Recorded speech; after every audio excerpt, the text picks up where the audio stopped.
زیاتر لە 3 ملیۆن قوتابی ناچار بەدەست هەڵگرتن لە خوێندن بوون. زیاتر لە 15 ملیۆن دانش ئامۆزی منداڵ و تازەلاو لە ئێراندا خەریکی خوێندنن.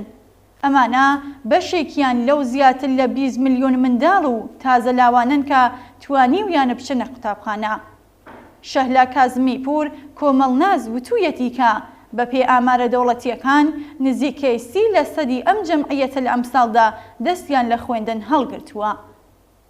حکوومەتی ئیسلامی کە لە ماوەی 1 ساڵدا 2 جار حەقدەستی هێزە سەرکوتگەرەکانی زیاد کرد لە دابینکردنی هەزینەی خوێندنی قوتابیان خۆی دەپارێزێ و زیاتر لە 3 ملیۆن کەس لە تازەلاوانی وڵات وێڵی سەرشەقامەکان بوون. هەزینەی دابینبوونی پێداویستی دارایی قوتابخانە ناوەند و حوزە مەزهەبیەکان بە ملیار دۆلارە و خەرجی نێو ملیۆن تەلەبە، ئاخوند، کارمەندی بۆنگا مەزهەبیەکان ڕقەمێکی خەیاڵی و ئەفسانەیە. بەڵام حکوومەتی ئیسلامی نەخشەیەکی دزیوی دیکەی لە بن سەردایە. ڕۆیشتنی 3 ملیۆن قوتابی و تازەلاو کە دەرس و خوێندنیان بەجێ هێشتووە ڕەنگە لە ڕاستای بەرژەوەندیەکانی ڕژیمی ئیسلامی دابێت. هەر لەم حوتوەدا شاهدی کەڵگوەرگرتنی حکوومەتی ئیسلامی لە منداڵانی هەژار و بێسەرپەرست بووین لە ڕاستای سەرکوتی ناڕزایەتیە جەماوەریەکاندا. بەڵام کێشەی ئاموزش و پەروەرشی کۆماری ئیسلامی تەنیا تەرکی تەحسیل کردووەکان نییە. بارودۆخێکی کە تازەلاوان و لاوان تیادا دەرس دەخوێنن هیچی کەمتر نییە لە بارودۆخی ئەو کەسانەی دەستیان لە خوێندن هەڵگرت.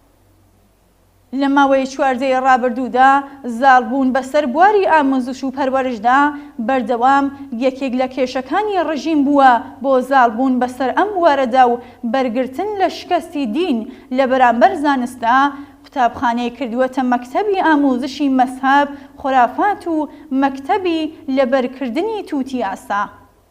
لەم فەزایەدا بەجێگای ئەوەی کە منداڵ و نەوەیەک یارمەتی بکرێن تا خۆیان و دنیای دەوروبەریان ئەو جۆرەی کە هەیە بناسن، قوتابیان وادار دەکەن تا مێشکیان لە بڕێکی زۆر زانیاری ناپێویست بێکەڵک و ئاوەژۆکراو بەئاخنن. لە قوتابخانە و ئاموزشگاکانی ئێراندا بەجێگای ئەوەی کە ئاخرین دەستکەوتەکانی زانست و زانیاری بەشەری سەبارەت بە ئەمری ئاموزش کەڵکی لێ وەربگیرێت و قوتابیەکان لە ئاخرین بەرەو پێشچوونەکانی زانست و ئاڵوگۆڕە کۆمەڵایەتی و فەرهەنگیەکان ئاگادار بن، خەبارەیەکی گەورە لە خورافاتی مەزهەبی لە ڕێگەی مادە دەرسیەکانەوە دەرخواردی ئەوان ئەدرێت.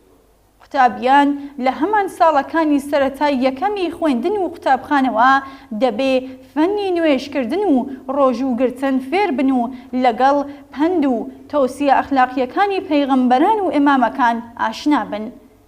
کچان دەبێ فێر بن کە چۆن بە ڕەگەزی دووهەم بوون بێمافی بە تەواوەتی و پێگەی ژێردەستەبوونێک کە کتێبی ئاسمانی بۆیان بە دیاری هێناوە عادەت بکەن. دەبێ فێر بن کە چۆن لە ژێر چارشێ و مەقنعەدا تاڵەکانی قژیان بشانەوە.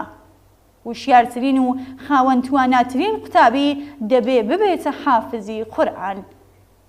قوتابیان بۆ وەرگرتنی نمرەی قبوڵی و چوونە کلاسی بانترەوە بابەتەکان تووتی ئاسا لەبەر ئەکەن. بەبێ ئەوەی سەرنج ڕاکێش بێت بۆیان و بەبێ ئەوەی زەوقی ئەدەبی لەواندا هەڵخرێنێ. ڕوون و ئاشکرایە لە فەزایکی کە بۆگەنی کۆنەپەرستی داگرتووە، لە فەزایکی پڕ لە تەعلیماتی دینی و تەرحی مەسائیلی بێبنەڕەت بە ژیانی ڕاستەقینە و مەشغەڵە زێنیەکانی قوتابیان، کلاسی دەرس و مەدرسە سەرنج ڕاکێشی و جەزابیەتی خۆی بۆ دانش ئاموزان لەدەست ئەدات و دەبێتە شوێنێکی ماندووکەر و پڕ لە دڵسەردی.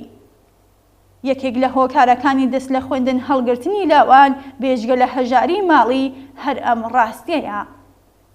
بە خەبات و تێکۆشان لە پێناو ڕووخاندنی کۆماری ئیسلامیدا و بە بەخۆڕاییکردنی ئاموزش و پەروەرش و بە دابینبوونی هەزینەی خوێندن بۆ هەموو قوتابیەکان، خەڵکی ئێران وەڵامێکی تند و ڕۆشن بە ڕژیمی کۆماری ئیسلامی ئەدەنەوە.